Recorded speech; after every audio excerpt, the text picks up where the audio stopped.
Selamat siang untuk Ibu dosen yang terhormat. Saya akan mempresentasikan tentang inovasi sistem informasi. Berikut adalah bahannya. Sebelum itu, kita harus mengerti dulu apa itu inovasi. Inovasi adalah suatu penemuan baru yang berbeda dari yang sudah ada atau yang sudah dikenal sebelumnya. Orang atau wirausahawan yang selalu berinovasi, maka ia dapat dikatakan sebagai seorang wirausahawan yang inovatif. Seseorang yang inovatif akan selalu berupaya melakukan perbaikan, menjanjikan sesuatu yang baru atau unik yang berbeda dengan yang sudah ada. Menurut ahli yang bernama Kuniyoshi Urabe, inovasi merupakan setiap kegiatan yang tidak bisa dihasilkan dengan satu kali pukul, melainkan suatu proses yang panjang dan kumulatif, meliputi banyak proses pengambilan keputusan mulai dari penemuan gagasan hingga ke implementasinya di pasar. Adapun teknologi informasi atau TI, bisa disingkat TI, atau dalam bahasa Inggris dikenal dengan istilah Information Technology atau IT, adalah istilah umum untuk teknologi apapun yang membantu manusia untuk membuat, mengubah, menyimpan, mengomunikasikan, atau menyebarkan informasi. TI menyatukan komputasi dan komunikasi berkecepatan tinggi untuk data, suara, dan video. Contoh dari teknologi informasi bukan hanya berupa komputer pribadi, tetapi juga telepon, TV, peralatan rumah, rumah tangga, elektronik, dan peranti genggam modern, misalnya ponsel. Sistem dan teknologi informasi dalam bidang pendidikan. Kita ambil contoh e-learning. E-learning ini sangat penting untuk di dalam inovasi di bidang pendidikan.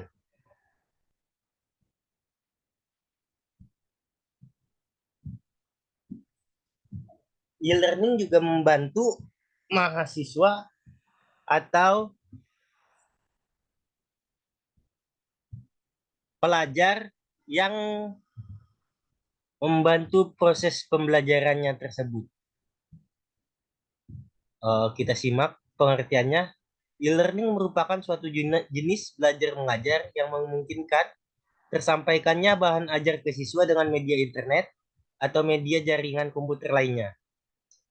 Menurut para ahli, kita ambil contoh Darin E. Harley pada 2009, bab 8, e-learning dapat didefinisikan sebagai instruction delivered on digital device, should as a computer or mobile device that intended to support learning, yaitu pengajaran dia sampaikan melalui alat digital komputer atau perangkat mobil, telepon genggam, smartphone, tablet, PC, dan sebagainya. Yang dimaksud untuk mendukung proses pembelajaran, menurut Yakub 2012 bab 134, e-learning merupakan pembelajaran jarak jauh atau distance learning yang memanfaatkan teknologi internet.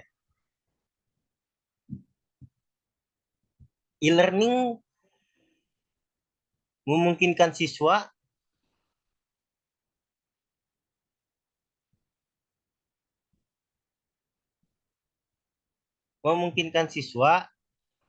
untuk belajar melalui komputer di tempat masing-masing. Tanpa harus secara fisik mengikuti pelajaran di kelas. Menurut Vaughan Waller 2009 bab 10,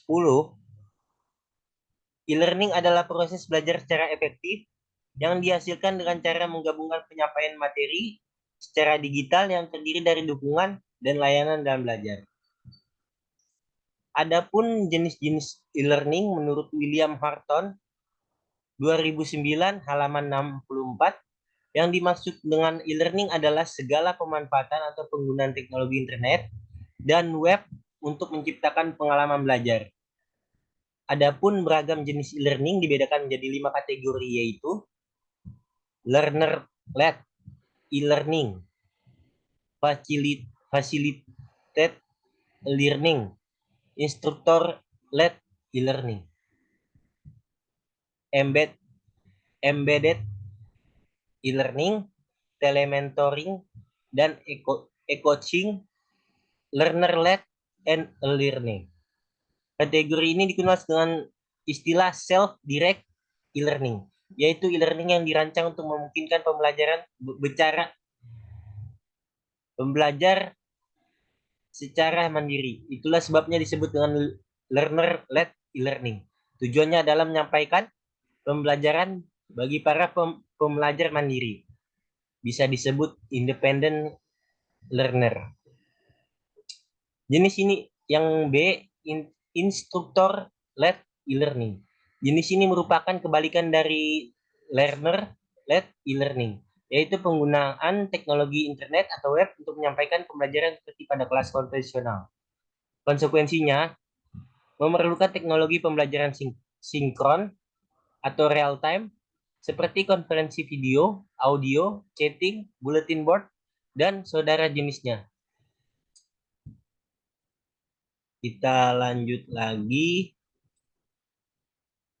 Adapun contoh e-learning yang lain, ada facilitated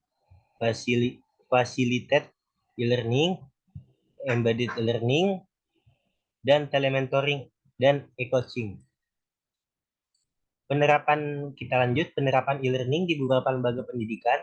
Tingkat pemanfaatan e-learning berpengaruh positif dan signifikan terhadap motivasi belajar. Tingkat pemanfaatan e-learning berpengaruh positif dan signifikan terhadap kinerja individu. Motivasi berpengaruh positif dan signifikan terhadap hasil belajar. Kinerja individu berpengaruh positif dan signifikan terhadap belajar. Tingkat pemanfaatan e-learning berpengaruh negatif dan tidak signifikan terhadap hasil belajar. Sistem dan teknologi informasi dalam bidang kesehatan Röntgen. Röntgen adalah tindakan menggunakan radiasi untuk mengambil gambar bagian dari tubuh seseorang. Utamanya, Röntgen digunakan untuk mendiagnosa masalah kesehatan dan yang lain untuk pemantauan kondisi kesehatan yang ada. Terdapat berbagai jenis Röntgen, masing-masing dengan kegunaan yang spesifik. Cara kerjanya, sinar X bekerja dengan memindahkan radiasi frekuensi tinggi ke seluruh tubuh. Sinar kemudian ditangkap pada gambar dengan bagian-bagian tubuh yang berbeda. Menjadi terlihat karena perbedaan warna pada gambar. Perbedaan warna ini didasarkan pada kepadatan bagian tubuh seseorang, yaitu sinar X menunjukkan tulang sebagai gambar putih dan menunjukkan paru-paru sebagai gambar yang lebih gelap.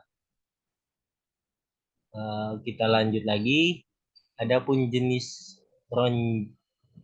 Röntgen dada,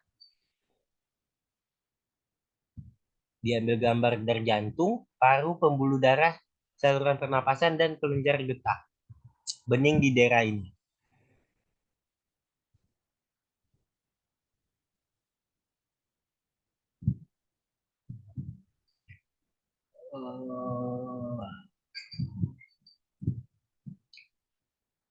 Untuk di bagian bidang jual beli menggunakan aplikasi, ada OVO, Zone,